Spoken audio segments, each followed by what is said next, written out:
आप सभी का स्वागत है आपका अपना चैनल स्टडी करियर में। आज सवाल पूछे गए हैं क्लास 10th से जो बोर्ड एग्जाम में पूछे गए क्वेश्चन है मैथ का।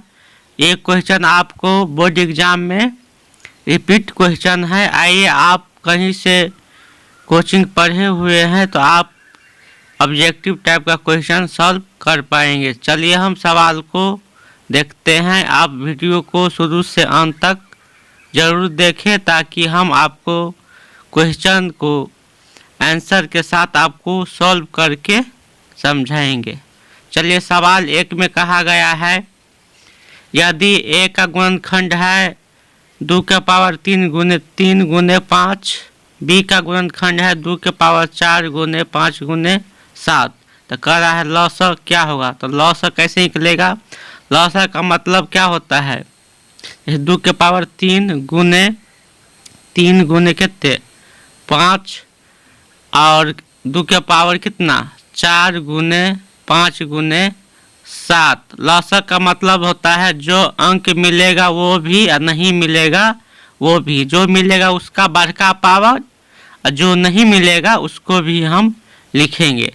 तो क्या मिल रहा है? 2 क्या समान मिल रहा है तो 2 का क्या बड़ा पावर गुने 5 मिल रहा है तो गुने 5 गुने 3 भी नहीं मिलता है तब भी लिखेंगे। 7 नहीं मिल रहा है तब भी 7 लिखेंगे। सभी को आपस में गुना करेंगे तो हमें प्राप्त होगा 1680। जो ऑप्शन नंबर क्या होगा? सी नंबर होगा करेक्ट आंसर। इसका सी नंबर होगा करेक्ट आंसर। अब सवाल नंबर चलेंगे 2 पर। सवाल नंबर 2 में कहा गया है इतना का मौसम क्या होगा। तो मौसम में क्या है? जो मिलेगा उसी को लेंगे। तो 2 आपस में मिल रहा है समान तो उसका छोटका पावर क्या होगा? 2 के पावर 3 लेंगे। मौसम में जो मिलता है समान उसका छोटका पावर। तो 2 समान मिल रहा है उसका छोटका पावर क्या होगा? 2 के पावर 3। फिर 5 और 5 मिल रहा है तो लेंगे 5। अब क्या होगा? 2 के पावर 3 तक क्या होगा? 2 गुने 5। क्योंकि 2 के पावर 3 है तो इसका मतलब 2 को लगातार 3 बेर गुना करेंगे। तो 2 दूना 4, 4 दूना 8, 8 पंचे 40, 8 पंचे कितना आ जाएगा? 40। जो ऑप्शन नंबर क्या होगा इसका? ए करेक्ट आंसर होगा। चलिए हम सवाल नंबर चलेंगे हम 3 पर। सवाल नंबर 3 में कहा गया है 2 या 2 से अधिक आभाज्य संख्या का मौसम होगा। तो आभाज्य संख्या कोई भी मानिए आप। तो हम आभाज्य संख्या 1 2 और दूसरा क्या होगा 3, दोनों का मौसम क्या होगा? हमेशा 1 होगा। क्या होगा? 1 होगा। कोई भी आभाज्य संख्या कोई भी 2 लगातार आभाज्य संख्या का मौसम हमेशा क्या होता है? 1 होता है। क्या होता है? 1 होता है। जो ऑप्शन नंबर क्या होगा? सी होगा इसका करेक्ट आंसर। सवाल नंबर चलेंगे 4 में। निम्नलिखित में कौन सा अपरिमेय संख्या है? तो अपरिमेय संख्या कौन सा है? तो इसमें क्या है? 100 क्या है? √100 का वर्गमूल कितना होगा? √100 का वर्गमूल कितना आ जाएगा? तो 10। तो ये क्या है? परिमेय संख्या। √4 का वर्गमूल कितना होगा? 2। ये क्या है? परिमेय संख्या। √16 का वर्गमूल कितना होगा? 4 प्लस √25 का वर्गमूल क्या होगा? 5। दोनों को जोड़ेंगे तो कितना हो जाएगा? 9। अब √17 का वर्गमूल निकलेगा नहीं, इसलिए ऑप्शन नंबर क्या होगा? डी होगा करेक्ट आंसर। √17 क्या है? अपरिमेय संख्या है। चलिए हम सवाल नंबर चलेंगे अब 5 पर। सवाल नंबर 5 में कहा गया है निम्नलिखित में कौन सा परिमेय संख्या है। तो कौन सा परिमेय संख्या है? इसमें अब हमें परिमेय संख्या चुनना है। तो √7 क्या होगा? अपरिमेय संख्या, क्योंकि 7 का वर्गमूल नहीं होगा। तो ये क्या आ गया? अपरिमेय संख्या आ गया।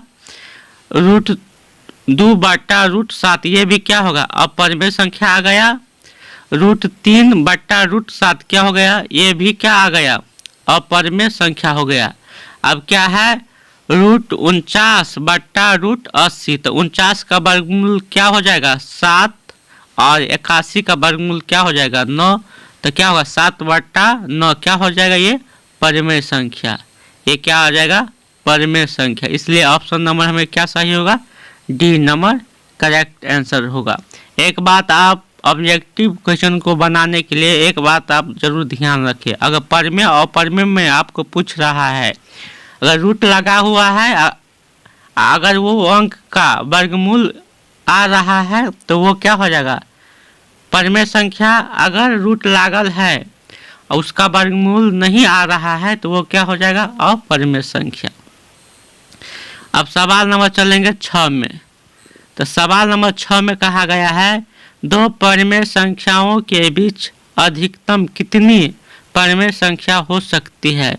तो दो परिमेय संख्याओं के बीच अधिकतम अनंत परिमेय संख्या को हम निर्माण कर सकते हैं, इसलिए इसका ऑप्शन नंबर क्या होगा, डी होगा करेक्ट आंसर।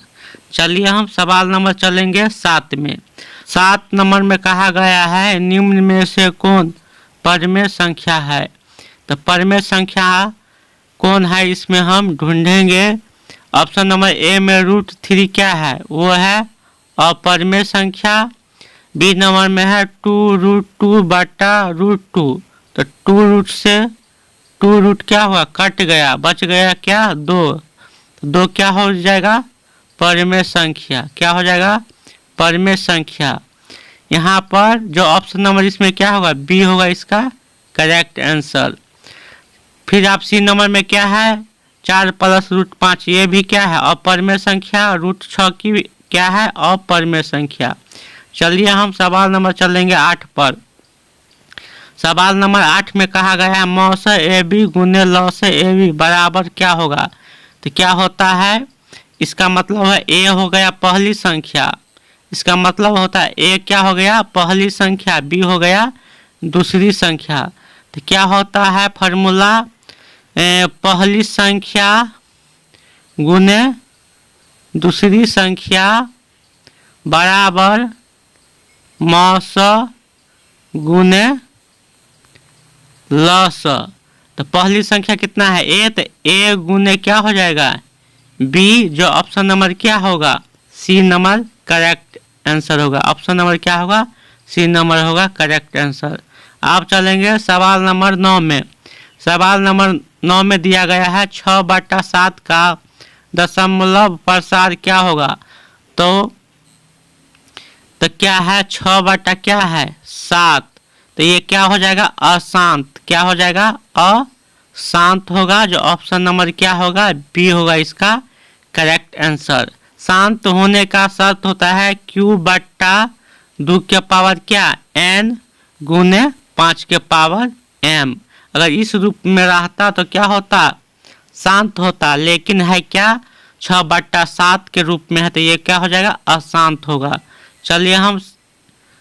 चलिए हम सवाल नंबर चलते हैं 10 पर। सवाल नंबर चलेंगे 10 पर। तो सवाल नंबर 10 में कहा गया है 0.11 का दशमलव प्रसार क्या होगा। तो 0. कितना है 11, उसको हम भिन्न में बदलेंगे तो क्या होगा, तो 11 बट्टा और पॉइंट के बाद कितना अंक है तो 1 2, तो अपना मन से 1 और जितना पॉइंट के बाद जितना अंक होगा उतना ही 0 बैठाएंगे 1 देकर, तो 1 0, 2 0 बैठ गया तो क्या हुआ 11/100, तो 11/100 लिखेंगे और 100 का गुणनखंड क्या होगा 2 के पावर 2 गुने 5 के पावर 2। तो हम क्या बोले थे 2 के पावर n गुने 5 के पावर m के रूप में रहे तो क्या होगा ये होगा शांत, जो ऑप्शन नंबर क्या होगा ए होगा करेक्ट आंसर। तो क्या होगा 2 के पावर 2 गुने 5 के पावर 2, ये क्या होगा शांत होगा, क्या होगा शांत होगा, जो ऑप्शन नंबर क्या होगा ए होगा इसका करेक्ट आंसर। चलिए हम आपको वीडियो जरूर अच्छा लगा होगा, इसलिए वीडियो को लाइक कमेंट और चैनल पर नहीं है तो चैनल को सब्सक्राइब जरूर करें। आप सभी को मेरी तरफ से धन्यवाद।